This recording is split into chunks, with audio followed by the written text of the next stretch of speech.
Hello, everybody. Today I'm having somebody really special on. His name is Marc Feliu. He's What's up, studying music Vlad? and technology at Stevens Institute in New Jersey, and we've shared, our tennis career together. We've been playing tennis together since we were 12 in the same team, and he's just somebody that I've, watched grow over the last couple of years. So, without further ado, Marc, please tell us a bit more about yourself, man. So thank you for having me, Vlad. It's nice to be able to talk to you and share some knowledge, and we're gonna definitely share an interesting conversation. So, as Vlad said, my name is Mark. I love music, and I'm all about being in music and being an artist. So that's why I decided to pursue, a career in music. So I'm studying music and technology at Stevens, which is like a school that has a very good program for that. And I'm also really interested in like being an artist in general, like designing anything, creating video, which is why I also decided to minor in visual arts and technology. And then learning about following my dreams and continue to follow my passions has made me create like an entrepreneurial kind of like mindset. So I'm also studying some of that. So yeah, I love to make music, mainly electronic music, but I also like work. I make electronic music under the name FELIUM, but I also do other kinds of work in other side projects. So yeah, that's a little bit of myself. Nice. Well, I just want to get right into it. Can you tell us about why you started in music? I always go for the why first because it tells me a lot about a certain person. Like, what's your motivation to pursue music? When did it start? So like music has always been by my side for like a long time. Like I started like getting into music when I was like a little kid. I started learning piano in first grade. So music has always been there by my side. But this I'm gonna make a metaphor with like a relationship. There's sometimes there's like a girl or a guy or a person that has always been next to you, but you never realized how much it meant to you, and you never actually like realized that they were the one that you were meant to be with. But they've been like right there next to you all the time. Like so, music has been similar in that way with me. Like music has always been there for me, but it took me like a very long time to realize that that's what I wanted to do. That it wasn't just a hobby.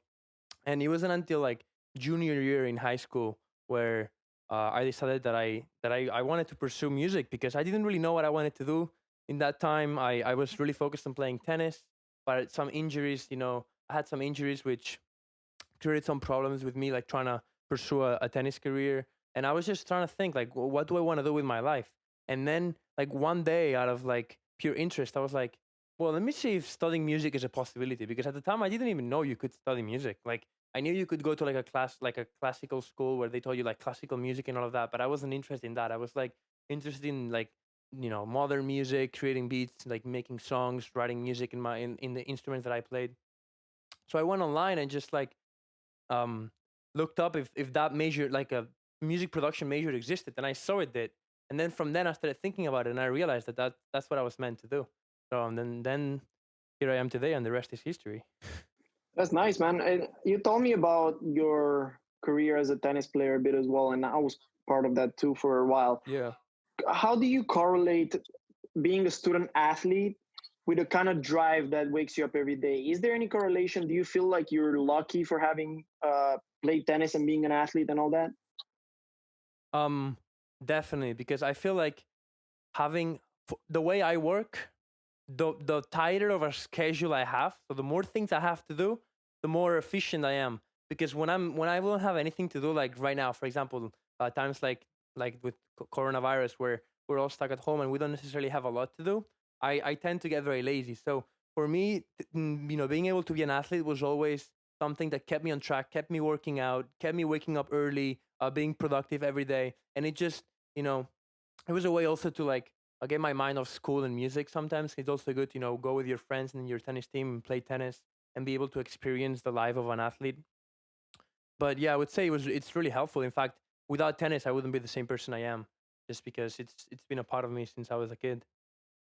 Nice. So, what are some of the difficulties that you've encountered on the way? Because I'm sure, apart from studying, I know you've already been releasing music and you've done a lot of things, and we can go into that in a second. But what were some of the difficulties? What are some of the difficulties that everyone faces in this industry when they're up and coming?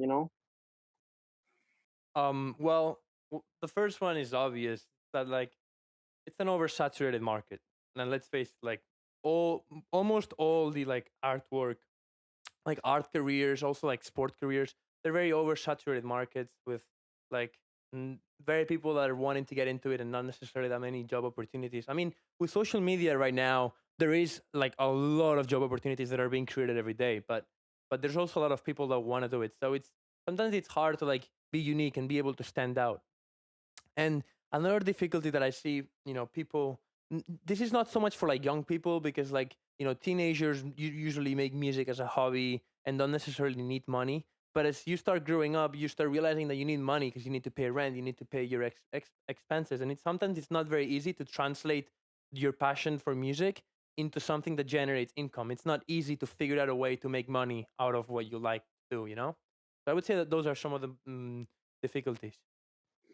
Nice. And what is the most, so through all these difficulties, obviously having a thick skin and determination is really important. Yeah. But what would Ooh. you say are some of the important characteristics of a successful artist? Because there are people listening and they're thinking about going the same route as you are. And what kind of characteristics make up a successful artist?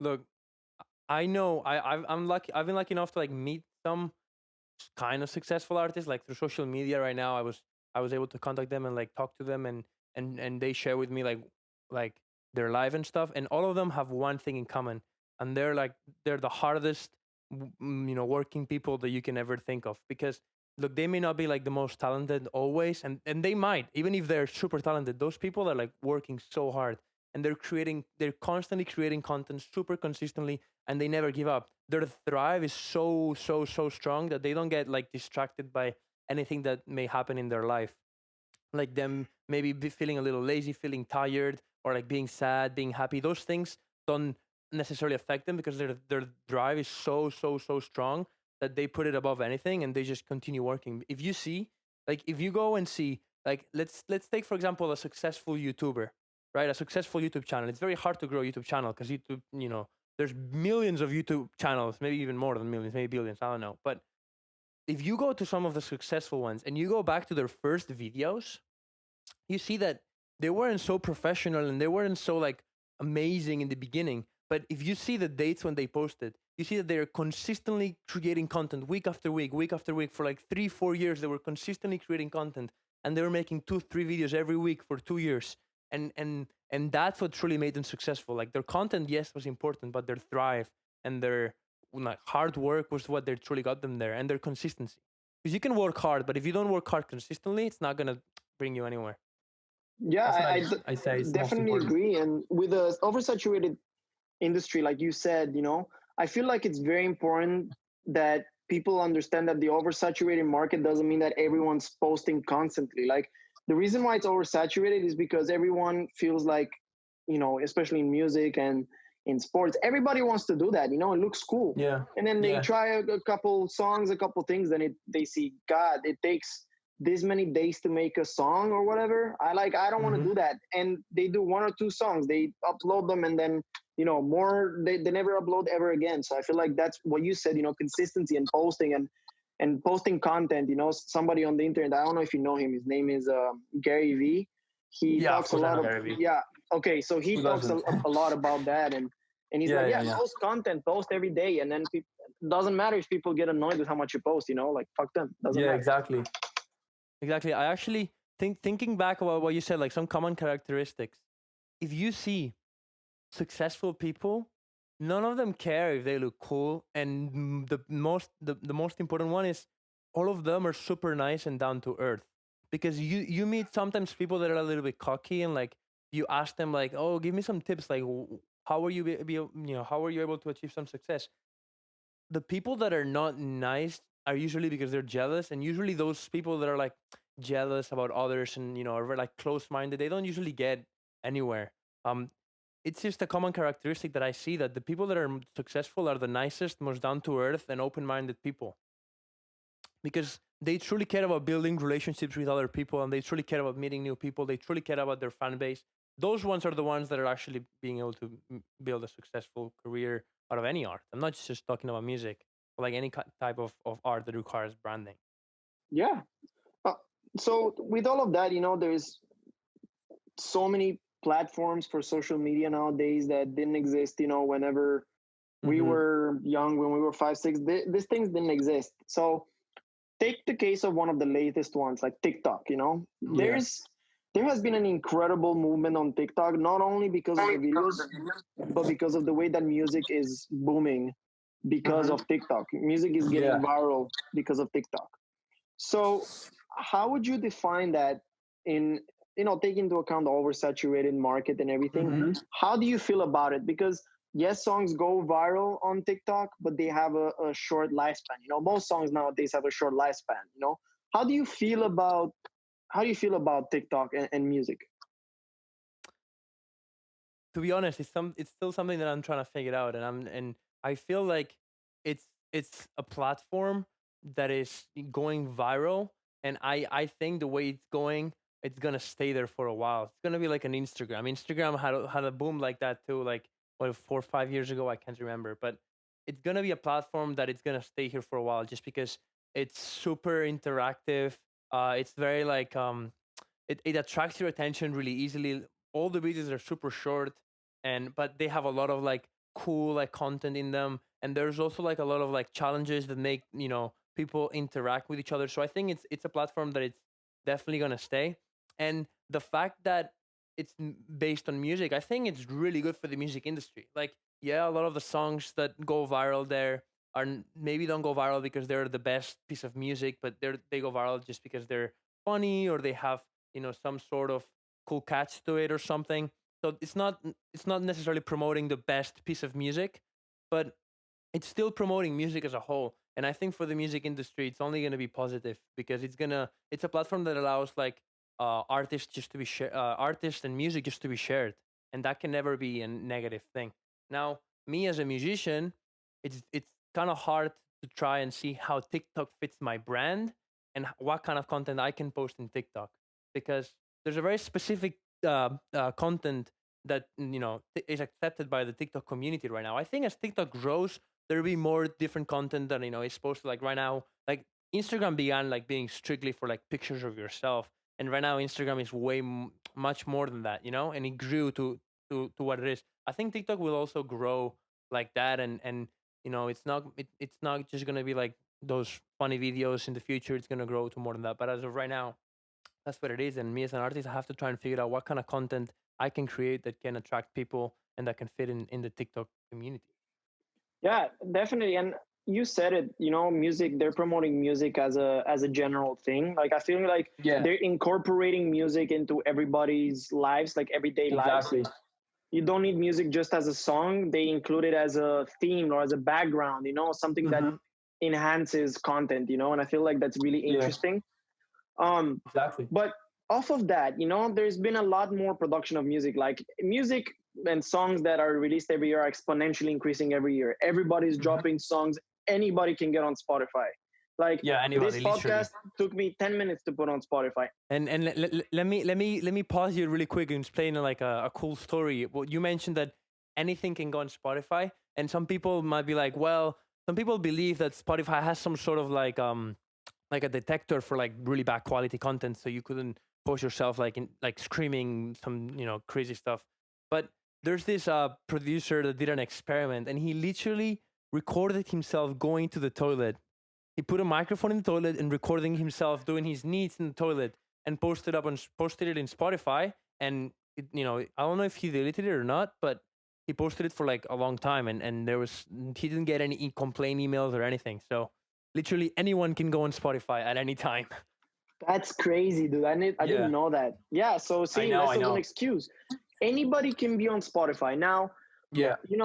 we used to have bands or groups, or we used to have songs from the Beatles. We're still listening to the Beatles today, the Rolling Stones, and all those artists that were before. Do you feel like music is less timeless now? Like, do you feel like it has a shorter lifespan because there's too much music, or simply because of the quality that has been reduced from what it used to be? I if anyone, people that say that no, music is not as good as it used to be, I completely disagree, because good is a very generic term that doesn't really describe music, and what's good and what's bad can change. And I think it changed, and people that are still stuck in the past think, oh, music today is not good, just because what good is changed. So I don't necessarily believe that music is not as good now. In fact, if you look at the actual quality of the product, as technology is advancing, the professional product is so much better. Now, going back to what we said, because anyone can post music on Spotify, there's a lot of music on Spotify that isn't of good quality because the person that posted it, doesn't know how to get music, how to create music with quality. That's a whole nother topic. But in general, like professional music, I think it's still as good or even better as before. But I do agree that, well, we'll see in maybe like 20, 30 years how it goes. But I do agree that music, because there's constantly new hits being created and so much more content being posted, that music has become a little less timeless. But also, if you see all the artists, like artists start releasing so much more content now. So what happens when your favorite artist, release a new song? You generally tend to listen like to more to the new song than their old one. So like them, even themselves, by posting so much content, they're making their old music kind of forgotten. And if you go to like artists in the past, they only released like they released like huge albums, but in wingspan of like maybe like 5-10 years, they released like 3-4 albums. Like it was it their audience had so much more time to listen to their music, and I think that's what made it more like less timeless. And the reason that why music is timeless today is because so much content is created, so the audience is focused on what's new and not what was posted earlier and what's like older. Yeah, totally. I totally agree, and I feel like there's a lot of people that are saying, what you said, like, yeah, music isn't good anymore. They don't make good music anymore. But I believe that's like bullshit. And I'm sorry for using that word. I feel like what used to be a very music used to be like just for a hobby. Used to listen to like at the end of the day or whatever in those old times. But now music has played a role much, like we were talking, much higher than just entertainment. Music can alter your emotion. Music can be used in movies or simply in backgrounds or while you're working. So I don't know why people say to it, when people refer to new music as bad, they just mean that it lasts less. And the reason is because there's more music being produced that tops the last song. Just like you said, an artist releases something new, he wants to make it better to top off their last songs. And so people are going like, this is nice, this is a nice song, I overplayed the other one, let's listen to the new one. And so I feel like the lifespan of artists isn't a lot shorter. It's just their music is shorter because they're putting out a lot more. And I'm thankful for that. I'm thankful that we can get, I don't know how many new songs every week from our favorite artists, Yeah. And if you think about it, another huge impact on the whole timeless thing is being able to constantly stream music. Because before, like if you take your favorite song right now, you can literally listen to it all day 24/7. You can have it on your phone and have it literally play in your ears all day 24/7. Before, without phones and without like streaming, you had to be next to your CD player to listen to music. You had to be like next to a radio to listen to music. And what does that mean? That means that you listen to less music than you do nowadays. And then because today you listen to music way more often, you also get a little more tired of it, And songs like Despacito were so overplayed that people hate them now, And this kind of stuff didn't happen before, and I think that also has an impact.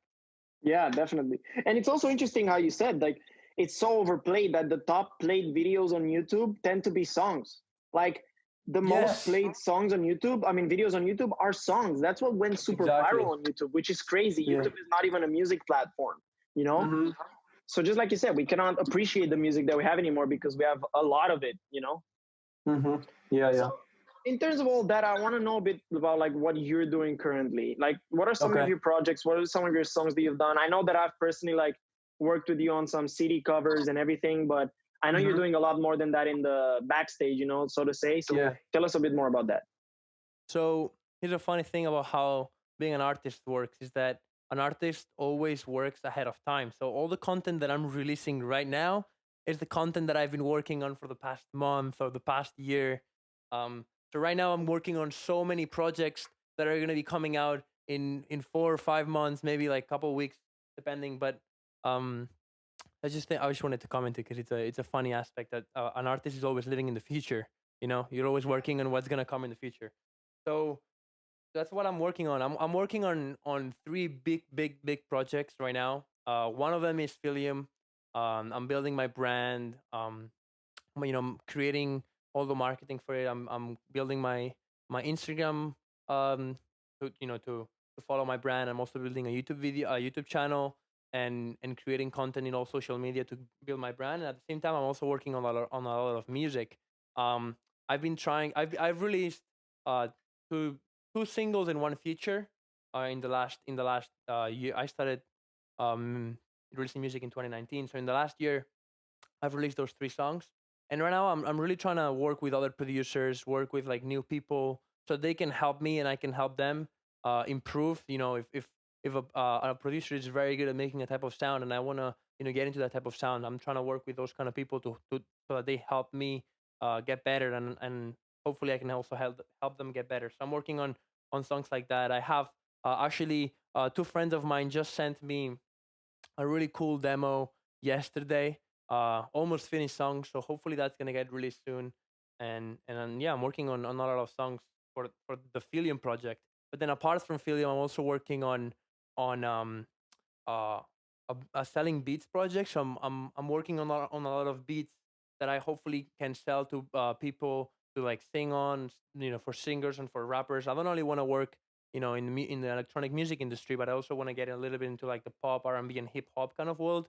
So I'm making a lot of like instrumentals for pop, hip hop, and R&B and stuff. And I just want to work with like cool singers and cool artists from that genre as well. I'm working on that project, and then I'm working on another cool project that I'm not gonna say what it is right now, uh, because I'm still working on it and stuff. But hopefully, it can be like a really cool business to also help producers, because a lot of my followers right now are starting to be like other musicians and other producers that are interested in what I'm doing. So I kind of want to give back a little bit to the community for all the support that I've been getting. And I'm trying to build like a cool business idea, hopefully to sell uh, and to help music producers get better and well achieve their dreams. That's really cool, and I really like the segue to that. For people to achieve their dreams. In your point of view, what are what's your dream? What's that one thing that you visualize every time you start playing music? Because that's for me. Whenever I open up my computer, I imagine myself, being leading a creative team, and solving incredible briefs for agencies. What is your image that comes in your head whenever you open up your music studio? Well, before, I would say 2-3 years ago, I had a dream, but as I matured and stuff, I say that I've been trying to turn those dreams into goals, because one of my philosophies is that you can dream all you want, but you gotta wake up and start like making those dreams come true. So I would say that I do have dreams, obviously, but now they transform more into goals. So the right question would be, what are your goals? And my goals are to grow my FELIUM brand to as big as I can, get to as many people as I can, release so much music and continue to do it for as long as I can. Hopefully also like grow as a DJ, play in bigger venues. I've been lucky enough to being accepted in some bars and some small clubs around New York City. So not now because of the coronavirus, but before of that, I was playing almost every weekend in different bars around New York City. So hopefully grow that as well.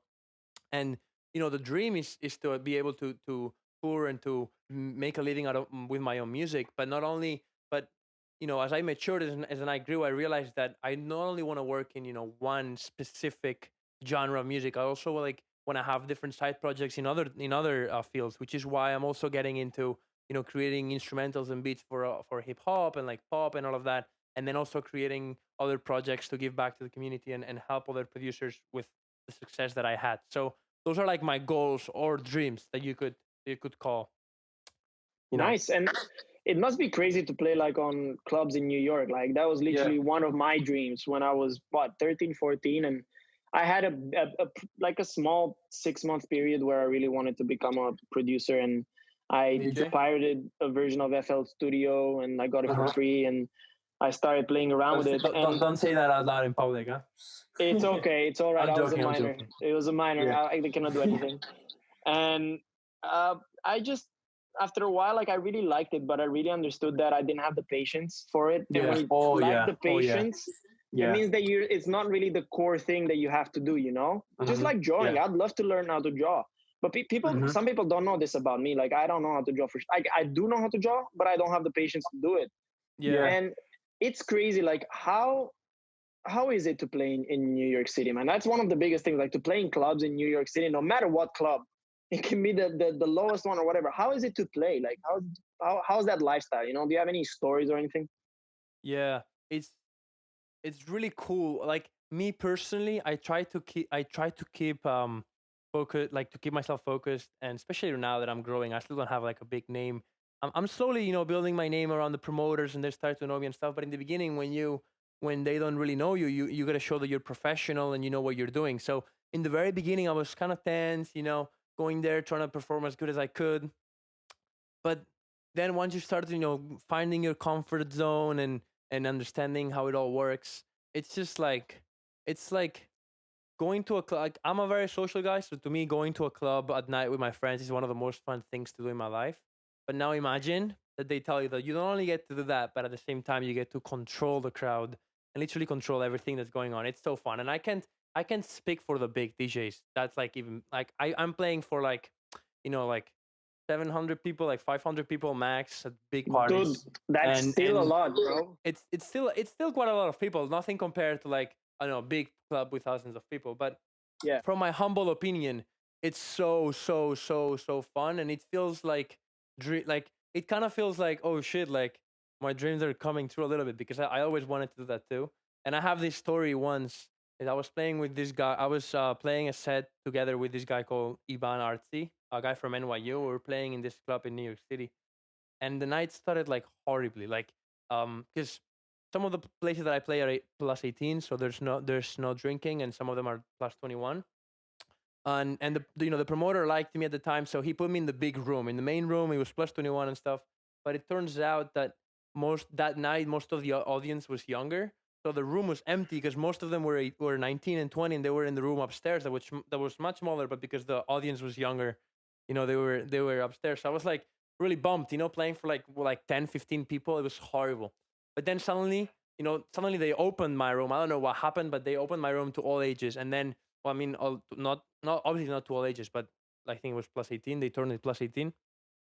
So everyone came, and then suddenly, out of nowhere, I see the room completely full, and it's definitely the biggest room that I've ever played in. I don't remember the name of the club actually, but it was completely full, and it was amazing. And I started like slowly transitioning into like from like hip hop music more to like energetic and like electronic music, still like keeping playing top 40 and stuff, but more like an electronic music to build the energy up, because as I saw, like, as the room was getting full and full, people were like getting super energetic. So I started playing more and more like energetic music. And then the promoter came and gave me a CO2 gun. Do you know what that is? Like those guns that like shoot smoke. Oh yeah. I'll send you the clip of what I'm talking to right now, so you can put it if you want on the Yeah, video. dude. Yeah. So fun. So fun. So it was definitely like the highlight of the year. It was a time when Losing It was like going viral. So we played Losing It, and then at the drop, everyone was going nuts. And then we shot the CO2 guns. It was so fun. So that's definitely like a really cool experience that I got to experience. That's And then crazy. also the people you meet is fun. Like, you meet so many other DJs. Like I DJed with this guy that is like playing like big clubs in Miami, and he's like traveling around like different states like Florida and stuff to play like big clubs and stuff. It's so fun to meet him, and it's good. You meet cool people that are in the industry and that are always like having fun, and it's really fun. It's a whole nother world too. Behind the decks and like behind the stage. It's a whole different like world compared to the people dancing. It's really fun. Yeah. And That's the living with that.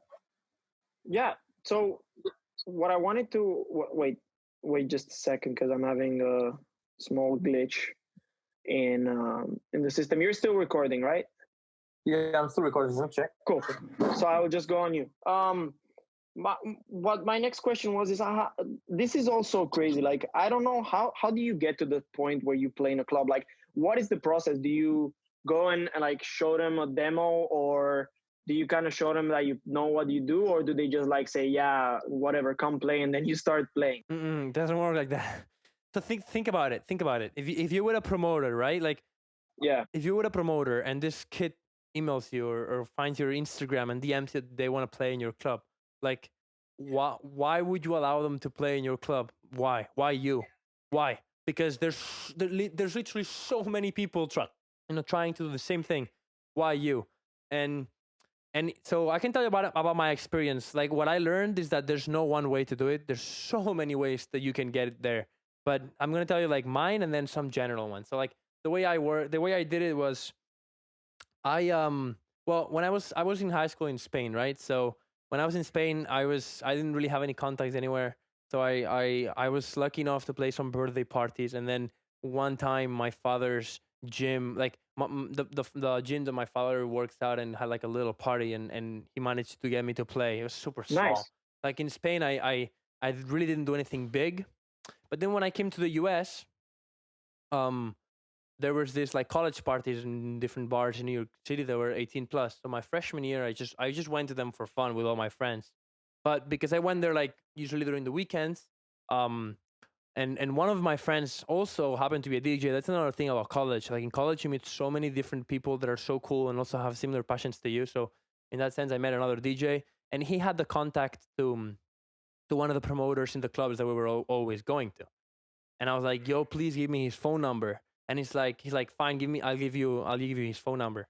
And I just texted him, and he didn't reply. So I thought, all right, bad luck. But then I actually went to the website of the club. That's another very good way you can get into those clubs. You go to their website, and sometimes they have like hiring forms. So like I just filled out a form like that I wanted the job there as a DJ, and they happened to reply to my email. And then I got a chance to call the promoter the promoter that I texted that didn't answer my phone text. That same promoter called me, and he asked me about my background as a DJ, and I told him I was lucky enough to have like a pretty solid background. Like I did some like online courses. I also did some like courses in some studios in Barcelona. I had played some birthday parties and stuff, and I also had recorded the demo. Like you always want to have a demo to show them what you do, and the demo has to be perfect, because when they listen to your demo, they know that you've spent hours working on it. So make sure that demo sounds perfect. So my demo sounded pretty cool. I sent it to him, and he's like, "Okay, cool. You seem like reasonable. Like, you seem cool." He probably also checked my Instagram, so that I was trying to build a brand as a DJ and stuff. He was nice enough to give me a shot, and he gave me a shot playing from 10 p.m. to 11 p.m. with like an empty club. And as soon as more than 10 people in the room, were there, I got changed for the other headliner that was playing the whole night. So I got to play that 1 hour for an empty room, but I did a pretty good job. The music didn't go off. My transitions were, somewhat flawless, and I was playing the kind of music that he wanted. So, I mean, the promoter is not always listening to you. So sometimes, you might be doing a good job, but the promoter's like out there having fun. He doesn't really know. But I was lucky enough that the DJ that was coming after me just happened to listen to my set. And he was so nice. His name's Max. I'm still super friends with him, and he's still like hooking me up with shows today. But he was like, "Yo, I really like your set, and I think like you could be good. Like, give me your Instagram, and we'll keep in touch." So I gave him my Instagram, and we kept in touch. And then from him, he talked to the promoters, and he got me better spots. So I started getting like better and better spots. And then he switched companies, so he went to work for another company that was a little bigger, and he also brought him with me. So most of the gigs that I do right now is basically opening up for him. But he usually plays like either in the beginning of the night or in the end, and I play like before or after him. So I get to play for the crowds that he plays in. So that's pretty cool. So that's how I got myself there. And right now I'm trying to just meet more promoters and trying to play in bigger venues. And the cool thing is that because I branded my whole thing and marketed my whole thing. So I created content on those clubs, created videos, posted them on Instagram, made sure everyone knew what I was doing. Now it turns out a lot of fraternities in my school start seeing that I'm an actual DJ, so they start hitting me up to play in some of their parties and stuff, and it just starts snowballing from there. It's very hard to get your first show, but once you get that first show, it kind of starts, like, if you do a good job, obviously it starts increasing and growing. Yeah, and I feel like you know a lot about that, especially as a tennis player. Sometimes you get the one shot for a wild card or for a tournament, and then you really got to step up. So I feel like all of that background gave you the correct tools to succeed that night. Were you nervous? I'm sure you were nervous. Yeah. I was nervous. I've also I DJ that this first gig we're talking about was this past fall. So as a sophomore. So and I've been DJing since I was like 16, 15. So we're talking about like 3 years, 4 years where I was just practicing in my house, playing to no one. So I was confident about my skills. Like I've been playing for a long time now, so I knew that I knew that I know what I was doing behind the decks. I never felt like, oh, I'm not sure what I'm doing. I don't know how I should transition. Like in theory, I knew how to do everything. Obviously, I was nervous because there was a crowd, you know, but it turned out well. Like I was nervous. I brought my girlfriend with me because I was too scared to go alone. Because I didn't know anyone, you know. I was not gonna go alone to New York City and just play. So I brought her with me, and it was fun, and I did pretty good. That's good, man. Pretty good. Yeah, obviously. Yeah. Well, if people are still hitting you up and all like that, like, I'm really happy for you. So, is that something that you would like to continue doing? Oh yeah. As I said, like 3 of my main projects right now.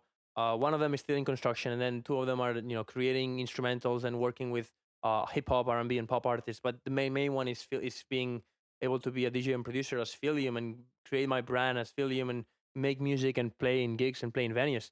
Then because that's what I want to do, and that's what I'm trying to fight for. And this led up to another anecdote. It's really cool to play your first gig, but you know what's cooler?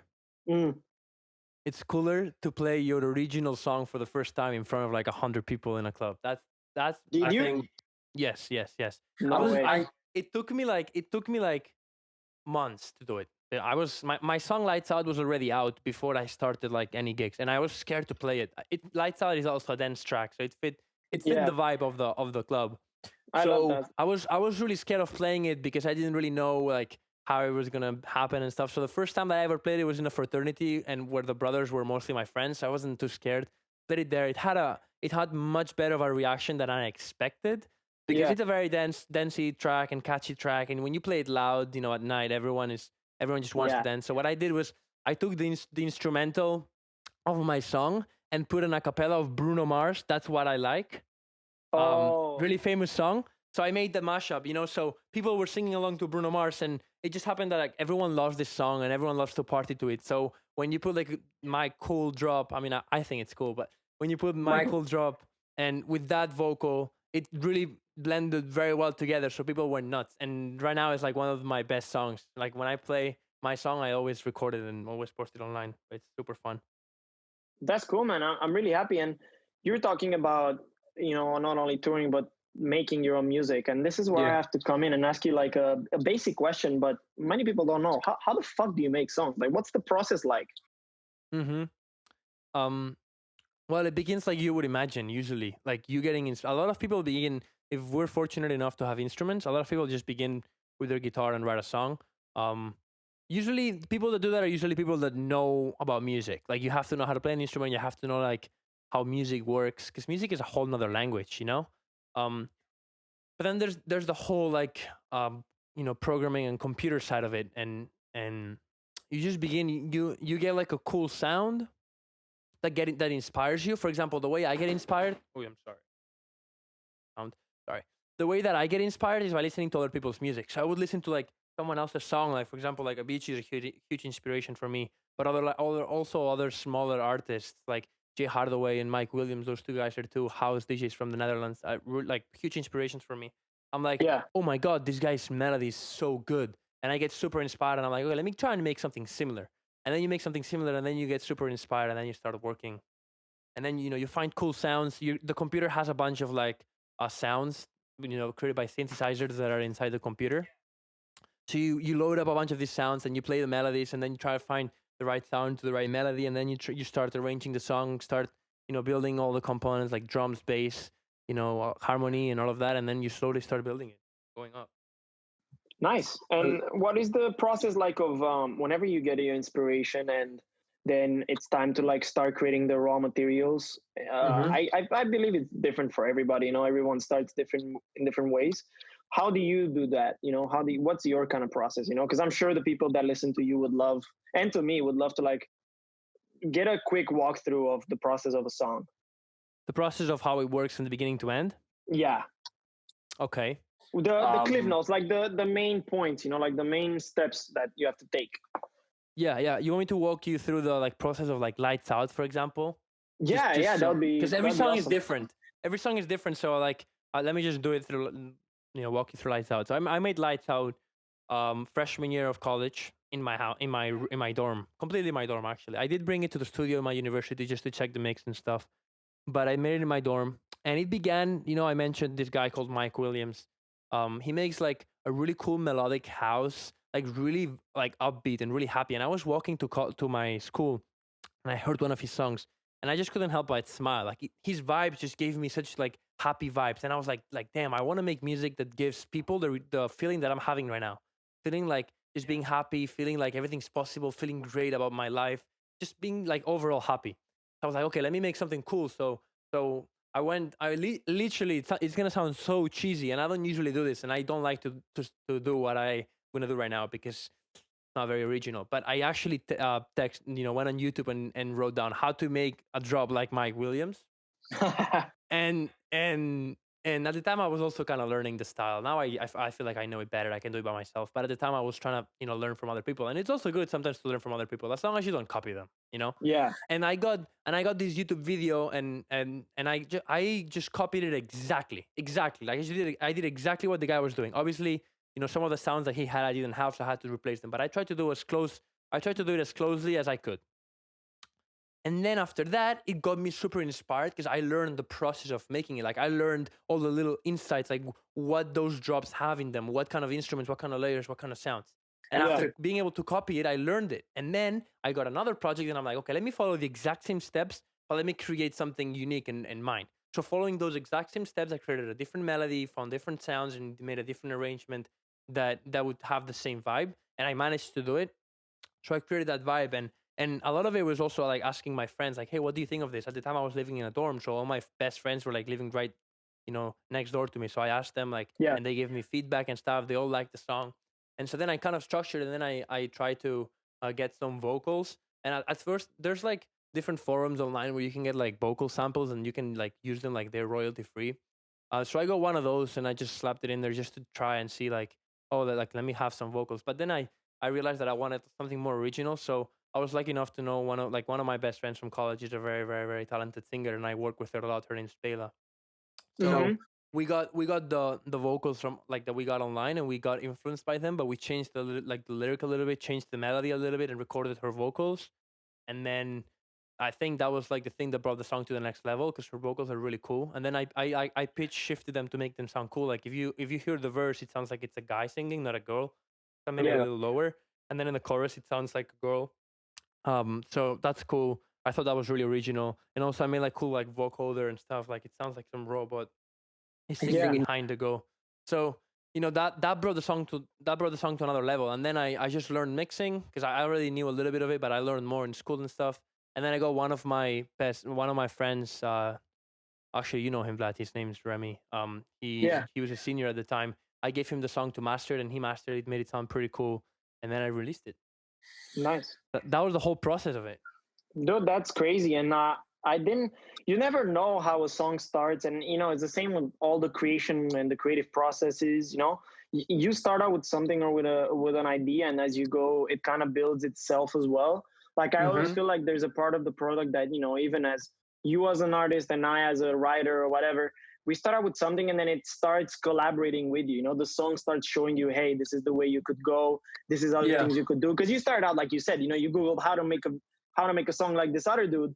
And then you slowly started integrating your own stuff once you learn the basics, And I feel like that's very interesting, from a creative point of view. Yeah. But I didn't know honestly, I didn't know that's how much like process and that's how much hard work goes into a song, Like I began making it in February maybe, and the song was released in August. August? Oh no. Yeah, I remember. No, it was in July, Lights Out, because I was designing it for you in July.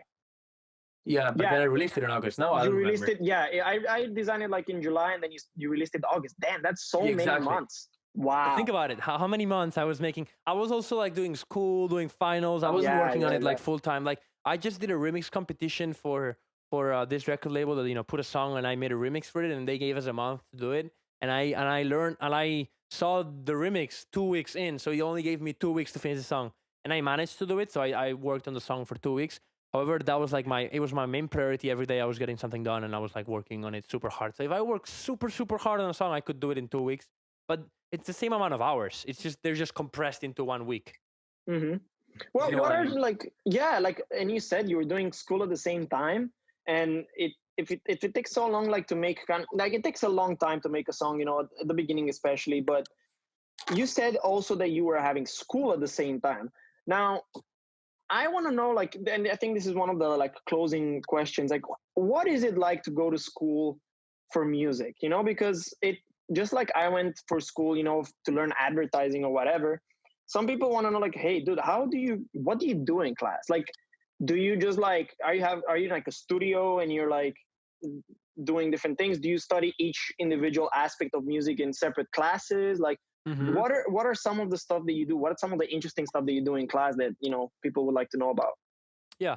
So, well, my school I think has a pretty cool program, and they teach you like a lot of stuff that you wouldn't necessarily need to know, but that just like help you build like a culture to like understand music.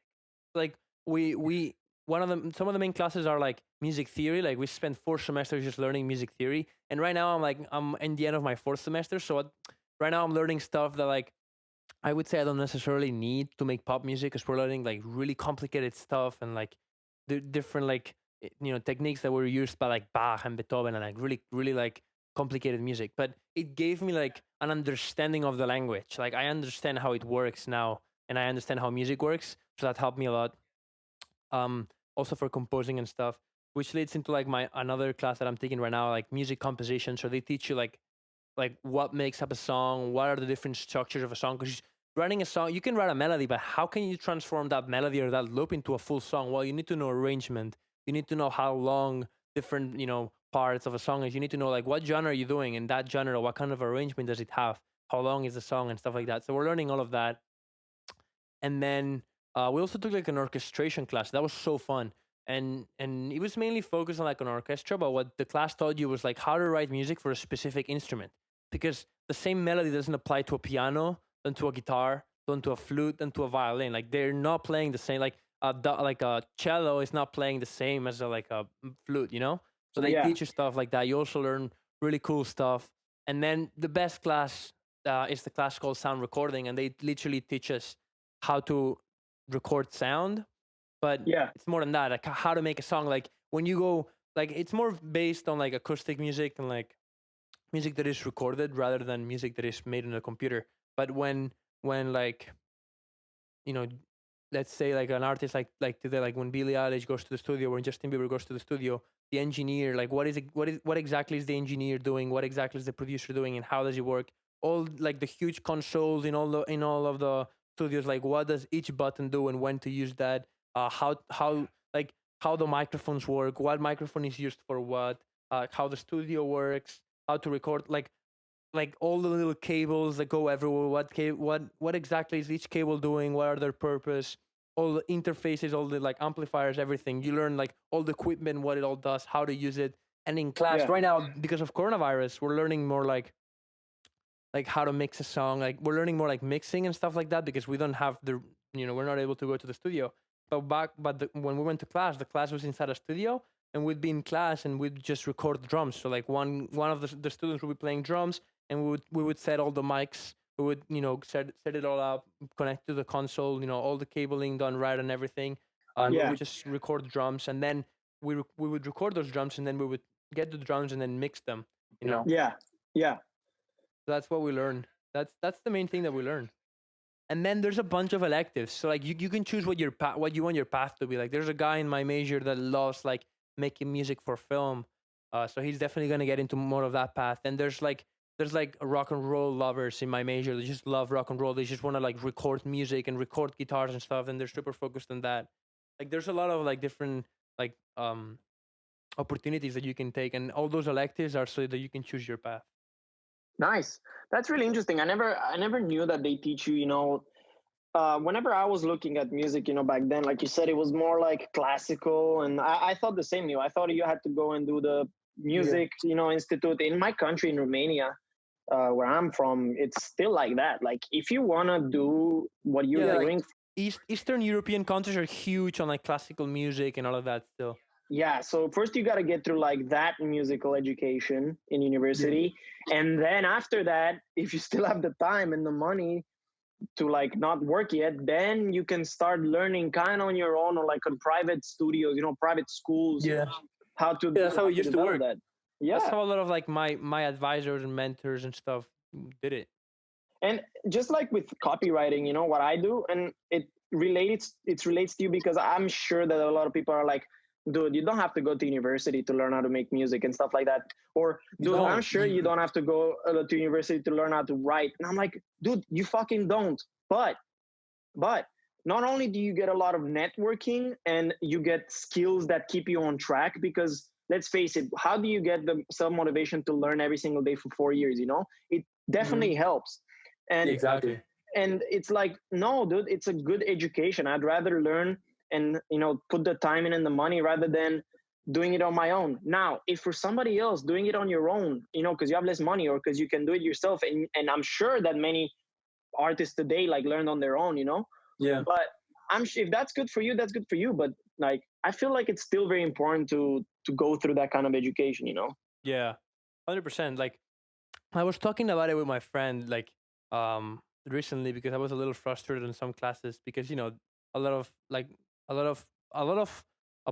part of your school career is also studying like what you don't like, and in college you obviously study what you like, but there's a lot of general education classes and like humanities and all of stuff that you don't want to take. And we were just talking about like, should an artist go to college or not? And it's not it's way more than just the classes. Like, you're not just paying for the classes, but you're paying for that specific teacher to teach you.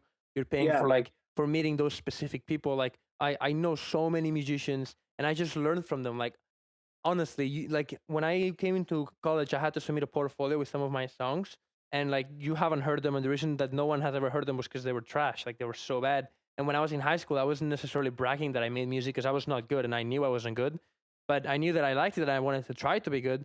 And when I came here, that's when I started meeting so many people, and I was surrounded by music 24/7. That's when I started to become so good, and that's when like my talent started to like shine through. Because when I was in college, when I was in high school, I was talking about like I would be talking about soccer in school. We would be talking about like tennis and stuff. Right now, I spend like 80% of my day talking about music, and you learn so much from other people, and you make amazing connections. So that's like something huge. Now, if you're able to make all those connections and learn from those people some other way that doesn't require you to pay that much money for college, and you're willing to sacrifice, the college experience, then go ahead. You don't need to. Yeah. But, I'm definitely thankful that I went to college. And also another thing is like the college experience. Like, if you're lucky enough so that you have parents or you have a scholarship that is able to pay your college career, the college experience is something that you don't want to miss out, Yeah, definitely. And I'm also thankful for that, for the scholarships and the money that my family could pay up for my university. And I'm definitely happy that I went through the college experience, and it's without a doubt the best 4 years of my life. And like you said, I had some professors that worked within the agencies in advertising. Exactly. That not only can provide you with connections in those agencies, but it's also like really valuable information. Like, yeah, exactly. You can buy a masterclass online or you can download it for free or whatever, but it's not the same. You don't go in there every day. He doesn't know your name, and exactly. It doesn't take like my professors. Like, I was also lucky because I was in a smaller like university. It's relatively smaller. And so the class sizes are like 20 people, it's not like a big lecture hall, because you cannot, it's studio class, So every single professor that I've had, dude, they worked for many years, and they were creative directors, and they were much more than that. Some of them own their own agencies, like they really know what they're doing. So it's not only the class that you're getting, it's those minutes after class that you get to ask them more personal questions, Yeah. Yeah, like I can relate so much. Like, so two of the professors, and not to brag, but it might sound like it, but there's two professors in my school that had a lot of success in the music industry. One of them is older. He's like in his 70s. He was the main guitarist for David Bowie. So like any David Bowie song you hear, like not any, obviously he didn't work with him for his whole career, but I think they started working like when he was super young. So like all the guitar that you hear is my guitar teacher. He teaches me guitar and some other electives. But that guy is playing, and he wrote he didn't only play guitar, but he wrote a lot of the songs with David Bowie. So meeting those people, like I was having a conversation with him about like my life and what I want to do and stuff. And like, you don't get that unless you go to college. And then another one is like the person that teaches me sound recording. He's the engineer for Jake Clemens, and Jake Clemens is the saxophone player for Bruce Springsteen. So wow. like it's like big names, and like we're talking like my teacher recorded big names like Beyonce, Rihanna, Yeah. these people. Like he's been in the studio with those huge artists. Yeah, that's gold, man. Like, it's cool that you get to like meet those people and learn from them because they have so much experience, you know. Yeah, Like, definitely. like I'd be getting feedback advice on mixing from a guy that has worked on Rihanna's vocals, you know. That's crazy. See, like you cannot get that everywhere, you know. Exactly. I mean, maybe you can if you have the context, you know. Like there's people Yeah, that, of course. there's people that don't necessarily go to college, but I would say you definitely have to.